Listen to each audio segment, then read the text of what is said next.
Hello guys, today we'll talk about what if Joe Biden never dropped out. So basically, if you do not know, Joe Biden dropped out of the election. And basically, that's what happened. And what if Joe Biden's ego was that large and he decided to say, you know what, I'll fight till the end. Even though my health is very poor, I was really being a retirement home. So, Joe Biden continues to run for office and says, I will beat Trump in the election. How it is one of two scenarios. Joe dies and Joe survives. Since Joe Biden has very poor health and had COVID, which COVID affected old people way worse than everybody else, there was a high chance that Joe Biden could have died. He's old. He's 83, for crying out loud. Or he might have died from something else in a few months. You never know. No. But let's just say Joe Biden survives perfectly healthy until the election. Joe Biden, however, does not win does not win. He loses states that he wouldn't have expected to lose. So let's look at the map. We're not going to put in margins here, the exact margins. So basically, the map will look like this. Joe Biden's approval continued to crater down. It did experience a bump at the DNC nomination, but Democrats wanted him to drop out. They wanted him to go, but he refused to listen. This was the map that Joe Biden got. It was awful. An awful night for Democrats. They didn't do that bad in the House and Senate, but they did pretty badly in the presidential race. Every celebrity, not even celebrities, wanted to endorse Joe Biden. That's how bad it was. And usually, the celebrity vote is the easiest vote to get because they're all brainwashed by the Democrats. But this is the map we got. And Trump wins very easily. How would a second Trump presidency impact this world? First is what will happen in the Middle East. The second Trump presidency, he will go to try to end and negotiate the war in Ukraine. Europe does not like what Trump says. Basically, to basically try to make Ukraine and Russia compromise. Russia wants all of this. Ukraine says no, you can't steal countries' lands.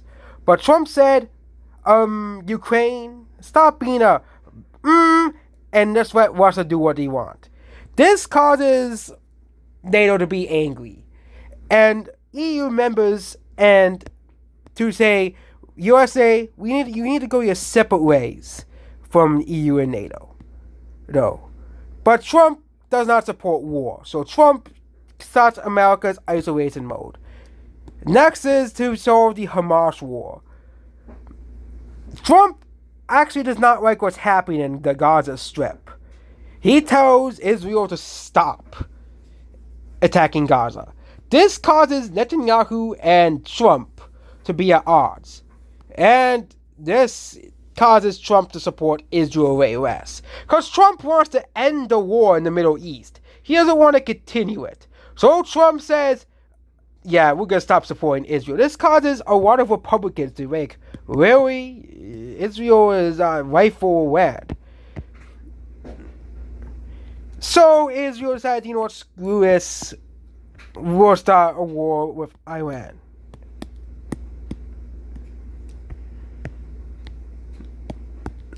They invade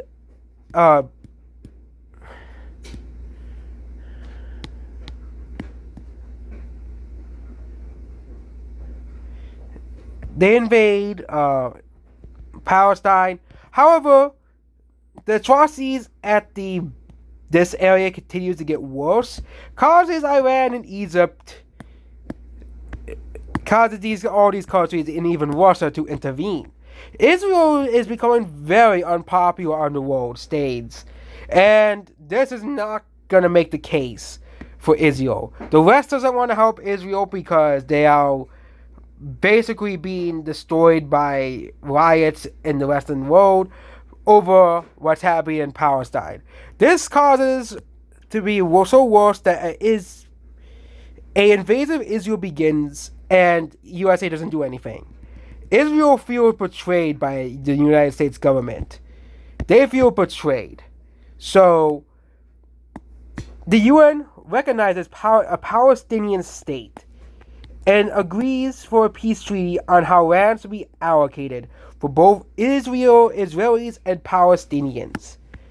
Palestinians will get this land, here, and will get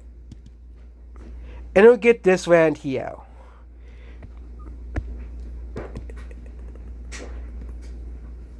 However, the logistics of this is West Bank is completely surrounded.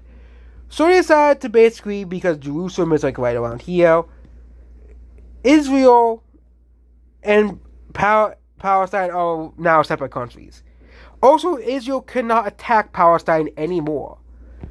With Trump being president, China does not do anything. Now let's talk about what happens domestically. What happens to the United States in this timeline? We talked about what happens internationally and the ending of the wars.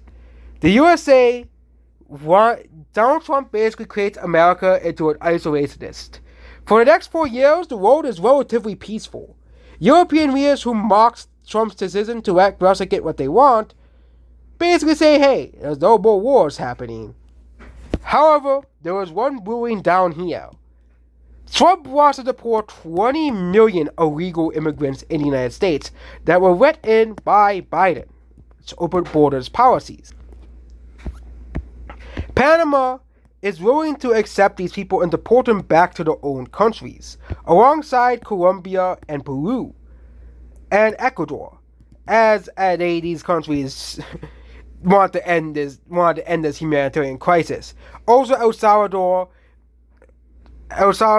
and Guatemala will also work with Trump. However, one country does not want to work.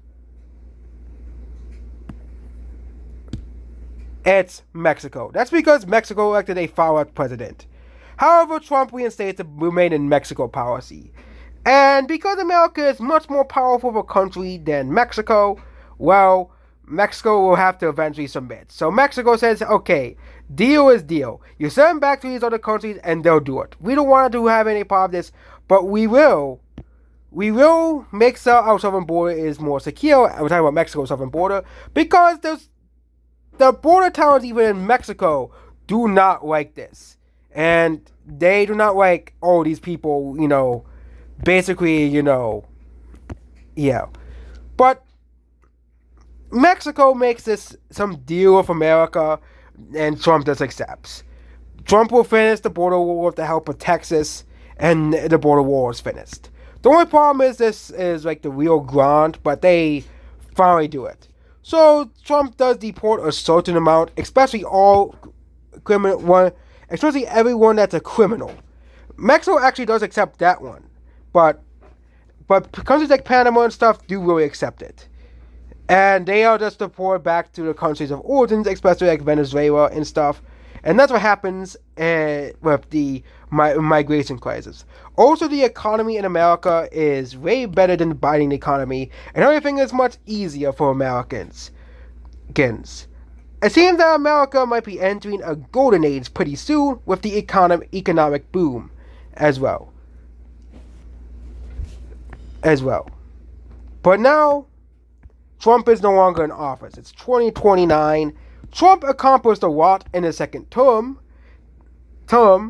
as basically he did a lot of the things he wanted to do, partially. Now it's the 2026 election. Kind of because people were satisfied with Trump's performance, basically, America had two choices. For some reason, the Democrats picked they picked Kamala Harris to run for president because Biden didn't drop out. So for some reason, the Democrats picked Kamala Harris. Don't know why, but they do. And Trump just says, okay, J.D. Vance, go in there and win the presidency. So J.D. Vance becomes the president of America and just continues Trump's policies. However, he is not as strong as Trump on certain policies, like foreign policy. The main reason why people loved what Trump did is that he ended the war in Ukraine and Israel, and also solved the border crisis and made the economy better. There was no pandemic this time, so Trump's economy was not put down because of the pandemic as well. And for a while, the world is pretty peaceful. For we won't talk about what happens in Europe all too much, but Europe becomes more and more conservative over time as backlash to the Middle East, which starts very similar policies in Europe. And even Japan copies this policy as well, and even Australia. Well, I guess they gotta deport the wombats to Papua New Guinea. Okay, I won't make Australian jokes anymore. They're terrible. But wombats to Papua New Guinea. And the wombats, well, okay, Australia does have people. Sorry, I thought Australia was full of giant bugs and wombats and kangaroos. But that was a joke. And yeah, that would be basically what would happen. The world would be much more peaceful and much more conservative. But what would happen in the future? Would any country want to start a war? Not really much has changed until the 2046 election where the Democrats win. The Democrats, they have basically been a minority party. They have been losing election after election. It takes until 2044 for them to win an election. It took them winning Texas, but meanwhile the Republic and winning the West Coast, Minnesota, and winning Illinois again, and winning all of the West Coast and Pennsylvania. They were all the West Coast.